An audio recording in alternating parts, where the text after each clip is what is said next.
For Alvin, February the 17th, 2006 will be forever etched in his memory. Some of my students that living in the barangay Guinsaugon, they are crying, shouting for their mother, and me, because I have only one friend that being buried by that tragic event. After I saw the mountain, I ran as fast as I could, remembering, refreshing the bad days, good days that we have, my relatives, my friends, my classmates over that buried by that tragic event. The Guinsaugon landslide was caused by 200 centimeters of rain falling in 10 days. It smothered the village of 1,500 inhabitants in 6 meters of mud. Only 20 people were pulled out alive. Formerly, the community had been given protection by the forest that cloaked the hillsides. But reckless logging, which has reduced forest cover by 3.5 million hectares since 1990, meant there was no protection. Nearby communities have not been spared nature's wrath, so tragically amplified by man's mismanagement. Since 1991, 4 deadly landslides and floods have struck Southern Leyte and claimed thousands of lives. In Punta, 1/5 of the population was killed. Just 3 of the town's 90 houses were left standing after a landslide in 2003.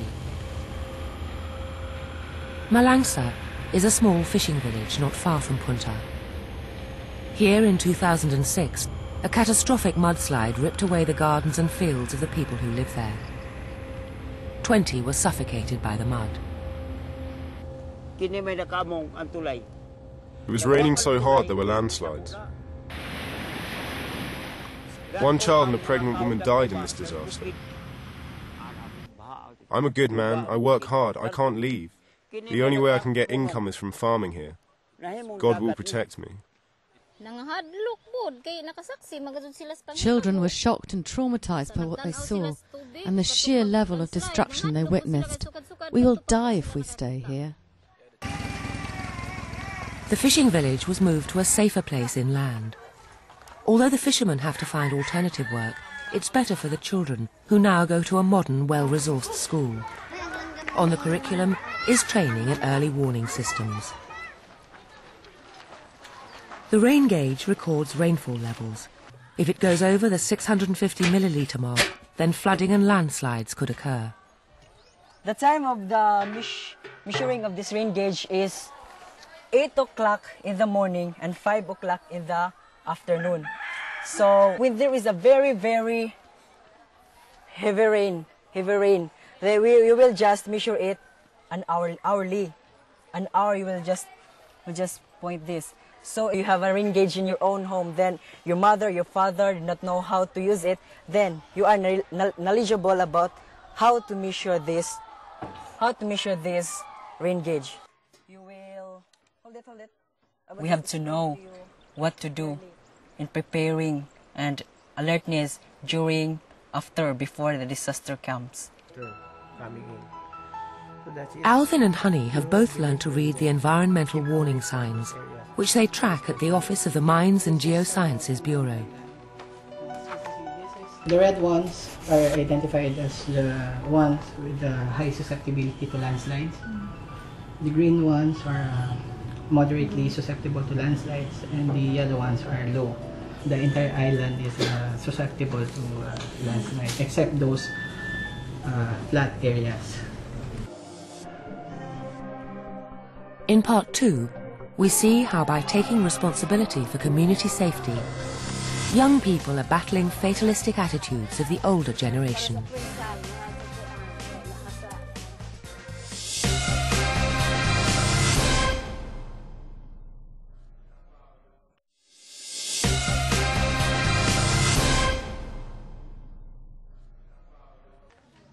Santa Paz in the Philippines is a deeply religious community. There are some who think preventative measures are pointless because God decides everything. We are not afraid of that landslide-prone mountain because with God's mercy, nothing happens. Nobody died. And we believe strongly in prayers. And I know God will help us. I know God will protect us. it is not God's will, because He cannot make people dying because of His will. But I think it is man-made, because I think some of the villagers in that barangay cutting trees, have a kaingin. So I think it is a bad contribute in the hazard of their area.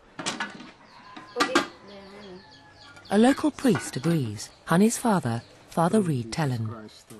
He supports his daughter's efforts to make the school safer.